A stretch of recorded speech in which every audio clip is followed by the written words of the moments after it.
પ્રશ્ન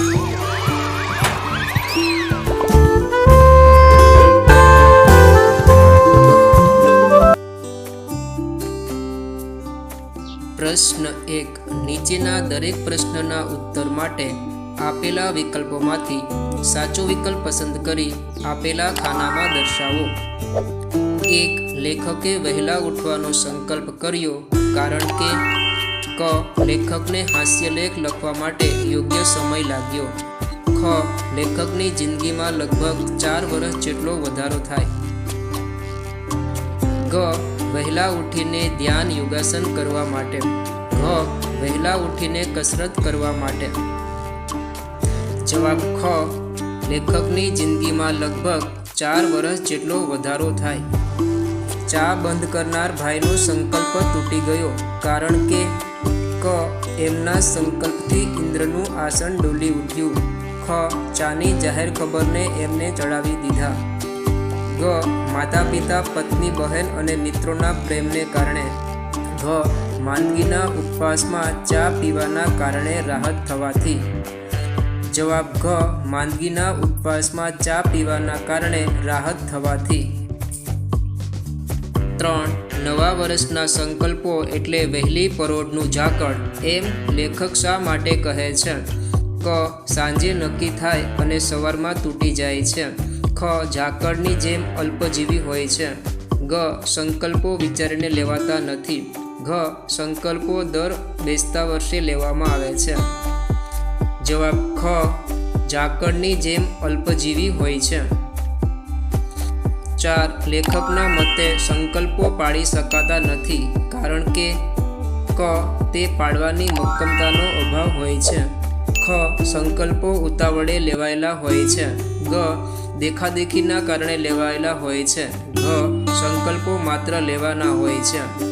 જવાબ ક. તે પાડવાની મક્કમતાનો અભાવ હોય છે. પ્રશ્ન 2. નીચેના પ્રશ્નોના જવાબ આપો. 1. લેખક નવા સંકલ્પો ક્યારે કરે છે? જવાબ. લેખક નવા સંકલ્પો બેસતા વર્ષે કરે છે. 2. વહેલા ઉઠવાથી લેખક કેટલા વર્ષ બચાવવા માગે છે? જવાબ. વહેલા ઉઠીને લેખક 50 વર્ષ બચાવવા માગે છે. 3. એલાર્મ ઘડિયાળનું સમારકામ ક્યાં સુધી ચાલ્યું? જવાબ. એલાર્મ ઘડિયાળનું સમારકામ કાર્તિકી પૂર્ણિમા સુધી ચાલ્યું. 4. ઇન્દ્રનું ઇન્દ્રાસન ડોલાવનાર લેખકનો કયો સંકલ્પ હતો? જવાબ. લેખકનો ચા ન પીવાનો સંકલ્પ ઇન્દ્રનું ઇન્દ્રાસન ડોલાવનાર હતો.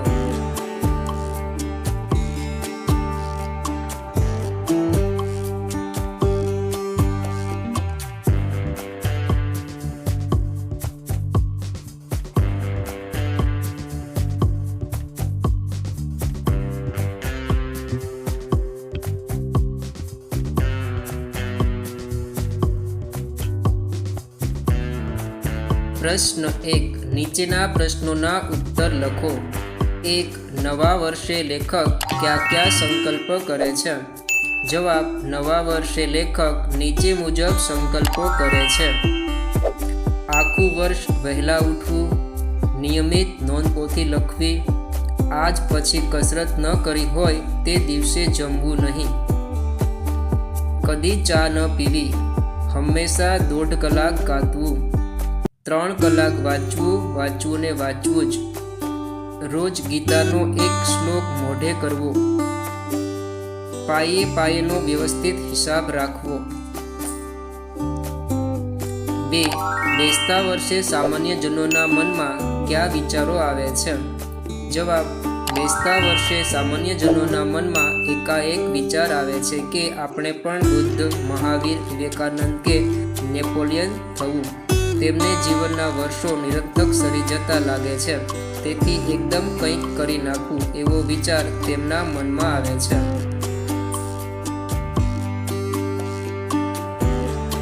નવા વર્ષે લીધેલા સંકલ્પો ટકી રહે છે ખરા? શા માટે? જવાબ. નવા વર્ષે લીધેલા સંકલ્પો ટકી રહેતા નથી. કારણ કે બેસતા વર્ષના દિવસે લોકો ઉત્સાહમાં આવીને સંકલ્પો કરે છે.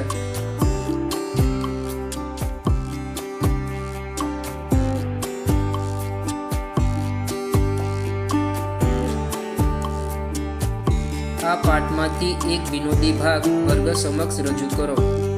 જવાબ: આ પાઠમાંનો એક વિનોદી ભાગ લેખકના એક સંબંધી નવા વર્ષે ક્રોધને જીતવાનો સંકલ્પ કરે છે. આ સંકલ્પ વિશે તે પત્નીને જાણ કરે છે. ત્યારે પત્ની એમને ટકોર કરે છે કે તમે સંકલ્પ તો કર્યો, પણ એ પાડી બતાવો ત્યારે સાચા. આ સાંભળીને એ ભાઈનો મિજાજ ચટક્યો અને તેઓ ખૂબ ગુસ્સે થઈ ગયા. તેમનો સંકલ્પ એ જ વખતે તૂટી ગયો. પ્રશ્ન 2. પાઠના આધારે નીચેના વિધાનો સમજાવો. 1. નવા વર્ષના સંકલ્પો એટલે વહેલી પરોઢનું ઝાકળ. જવાબ: જેમ પરોઢનું ઝાકળ સૂર્ય ઉગે કે તરત જ ઉડી જાય છે, તેમ નવા વર્ષના સંકલ્પો પણ લાંબો સમય ટકતા નથી, તરત જ અદૃશ્ય થઈ જાય છે.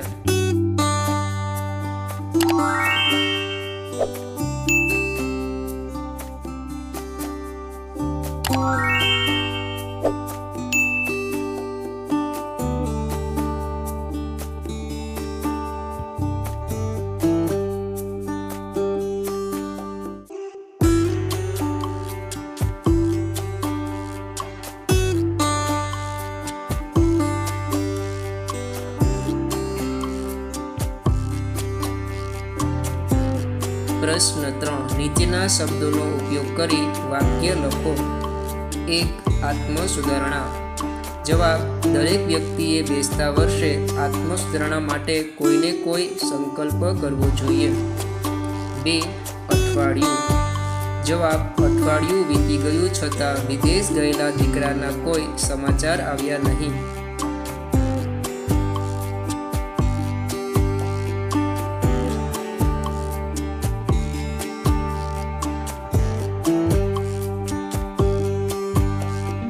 પ્રશ્ન 4. શબ્દ સમૂહ માટે એક શબ્દ લખો. રસ વગરનું, નીરસ. પોતાની જાતને સુધારવી તે આત્મસુધારણા. ઇન્દ્રનું આસન, ઇન્દ્રાસન. ફરીથી જન્મ લેવો તે પુનર્જન્મ.